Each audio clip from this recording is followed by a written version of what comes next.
Terus ini Sat, kan Hmm. ada orang bilang gini, kalau ada orang tidak berilmu, itu ribut, itu kan wajar Sat ya. Betul. Namanya juga orang nggak berilmu Sat. Orang bilang debat kusir Debat Sat. kusir. Debat kusir tuh katanya mulai dari kudanya kentut, Hmm. terus ada yang berpendapat kusirnya berpendapat kudanya masuk angin, yang duduk berpendapat kudanya keluar angin Sat. Masya Allah. Berarti kan ini beda pendapat Sat, karena sama-sama nggak ngerti akhirnya ribut ya Sat. Ribut. Kemarin pas kita ketemu dengan Profesor Abdul Fattah Al-Awaisi, Hmm. kita coba untuk nanya, gimana pendapat antum, Prof, tentang semua ini. Beliau ngasih satu kutipan, aku lupa dari mana, mungkin Ustadz lebih ingat. Beliau bilang begini, al-ilm rohmun baina ahli, kata beliau. Bahwasanya ilmu itu kayak pengikat dan betul. kasih sayang di antara Betul. orang-orang yang punya. Tapi sekarang yang kita saksikan kan bukan orang yang nggak berilmu Sat, yang mereka berdebat Sat.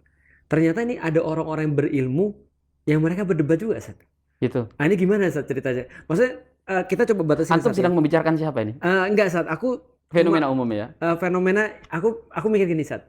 Harusnya ya dalam pikiranku ya, harusnya ya, semakin tinggi ulama ini betul. semakin besar keinginan untuk bersatu Sat. Betul, betul. Tapi terkadang ada orang-orang terus kemudian makin tinggi ilmunya, makin kehilangan rahmat. Iya, makin juga mereka punya alasan untuk memecah belah. Atau mereka bilang, enggak, kita nggak sama ya, itu kamu aja, aku sih nggak begitu. Dan seterusnya, dan seterusnya, dan seterusnya. Ya, artinya ini kayak, ternyata ilmu juga nggak menyelamatkan daripada orang untuk berpecah belah. Atau gimana, Sat? Atau nanti mungkin kita bahas, ada nggak sih berpecah belah yang boleh, bukan berpecah belah. Ada nggak sih perbedaan yang boleh, ikhtilaf yang boleh? Atau di titik ini kita bahas dulu, Sat, apa ilmu seperti apa sih sebenarnya, Sat? Atau kenapa ada fenomena orang berilmu ternyata masih berpecah itu, Sat? Kita sering tadabur surah, yang paling sering kita tadabur itu surah Al-Kahfi ya di hari Jumat setiap itu. pekan. Hanya sayangnya mungkin sebagian masyarakat kita cuma dibatas bacaan. Betul. Di sana ada satu ilmu berharga yang bisa kita ambil dari Musa alaihissalam. Nabi Musa itu kan berguru kepada Nabi Khidir. Betul. Dan kau tahu bagaimana kedudukan Nabi Musa. Nabi Musa itu masuk nominasi Ulul Azmi kan. Betul. 5 nabi top dari 124.000 nabi. Beliau masuk ke golongan Ulul Azmi. Ya. Sedangkan Nabi Khidir itu hanya abdan min ibadina. Abdan min ibadina. Dan apakah beliau nabi atau bukan nabi kan khilaf di kalangan para ulama. Betul, mayoritas mengatakan memasukkan beliau nabi. Tetapi sebagian mengatakan tidak nabi. Tapi yang jelas grade beliau dengan Musa itu jauh. Nah, kenapa Musa sampai rela mau belajar kepada Khidir? Kalau ada sebagian orang berpikir bahwa karena Nabi Khidir itu ilmunya lebih banyak daripada Nabi Musa. Ini nggak benar sama sekali. Karena Musa Bahrul Ulum, Ustaz. Bahrul Ulum, dan beliau ini pemimpinnya Nabi Bani Israel. Betul. Induknya kan beliau gitu ya. Dan Nabi Khidir itu bahkan tidak diturunkan kepadanya satu kitab suci. Nabi Musa pegang Taurat gitu ya.